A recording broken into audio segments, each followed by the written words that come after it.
শুনলাম নাকি 3 দিন পরে বিশাল ঘূর্ণিঝড় আসছে। দেশের ঘর বাড়ি গাছপালা সবকিছুই নাকি ধ্বংস হয়ে যাবে, মানুষও নাকি মারা পড়বে। তাই তো শুনছি, কিন্তু তোর আর চিন্তা কি? তোর তো বরং ভালোই হলো, বেশি দিন আর জেলের ঘানি টানতে হলো না। তা যা বলেছেন, কিন্তু আপনার যে কি হবে? কেন, আমার আবার আলাদা করে কি হবে? সবাই মারা পড়লে আমিও মারা পড়বো। আর তারপর মরার পরে যাবেন কোথায়? যাবেন স্বর্গে তো এন্ট্রি পাবেন না, নরকে গিয়ে গরম তেলে ভাজা ভাজা হতে হবে। চুপ, না হলে সব কটার তেল বের করে দেব। আমার সাথে মস্করা হচ্ছে। দেখলেন তো স্যার, এর জন্যই বলছিলাম সারা জীবন তো আমাদের মতো কয়েদিদের ঠেঙিয়ে এলেন, কাউকে পিটিয়ে কি আর পুণ্য হয় স্যার? তা তোরা বুঝিস সব মহান আত্মা, চুরি ডাকাতি করে মানুষ মেরে স্বর্গে যাবি, আর আমি তোদের গারদে পুরে নরকে যাব? সে তো যাবই স্যার। এই দেখুন, আমরা যা পাপ করেছি তার প্রায়শ্চিত্ত তো আমরা গারদে বসেই করছি নাকি? কিন্তু আপনার পাপের প্রায়শ্চিত্তে কি আর হলো? আপনিও কি সারা জীবনে কম পাপ করেছেন বলেন? এটা তো ভেবে দেখিনি। এবার কি হবে? আরে এখন প্রায়শ্চিত্তের মানে প্রায়শ্চিত্ত করার সময় কোথায়? পরশুই তো ঝড়টা চলে আসছে। সে কি আর খুঁজলে পাওয়া যাবে না? নিশ্চয়ই পাওয়া যাবে। ছোট ভাইয়ের কথা শুনবেন তো বলি।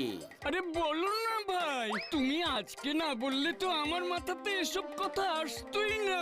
বলছি যে পাপগুলো করেছেন সেগুলো তো ওই মানে শুধরে নিলেই হয়। কিন্তু কি করে ভাইয়া? সময় যে বড় কম। এই তো আমাদের গারদ থেকে ছেড়ে দিয়ে আমাদের গারদে পুরে মারধর করেই তো আপনার পাপ হলো। এবার আমাদের ছেড়ে দিলেই আপনার প্রায়শ্চিত্তের হয়ে যাবে, ব্যাস খতম।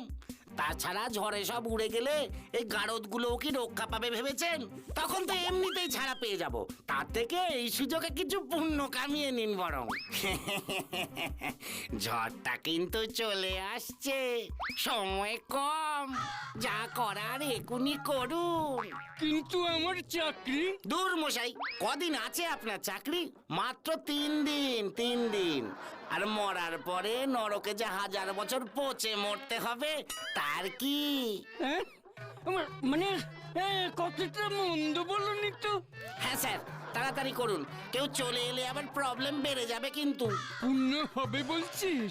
ঠিক আছে, 3 দিন পরে ঝড়ে থানাটাই হয়তো উড়ে যাবে, তখন আর তোদের ধরে রাখবো কোথায়? ঠিক স্যার, ঠিক, একদম ঠিক বলেছেন। আমরা তো তাই বলছি আর কি। দাঁড়া, তোদের ছেড়েই দিচ্ছি। হরিপদ, গারদের তালার চাবিটা নিয়ে আয় তো। না, আর চিন্তার কিছু নেই। পেছনে দেখি, না, পেছনে কেউ নেই। তুমি তো গুরুদেব গো, দারোগা বাবুকে কি ঘোল খাওয়ালে? এখন থেকে আমরা তোমাকে গুরু বলেই ডাকবো। ডাকিস, কিন্তু এখন তাড়াতাড়ি চ, হাতে সময় বড় কম রে। এখন বড় দাও মারতে হবে। চল চল চল চল চল। কিন্তু গুরু, প্ল্যানটা কি? চল, হাঁটতে হাঁটতে বলছি, চল।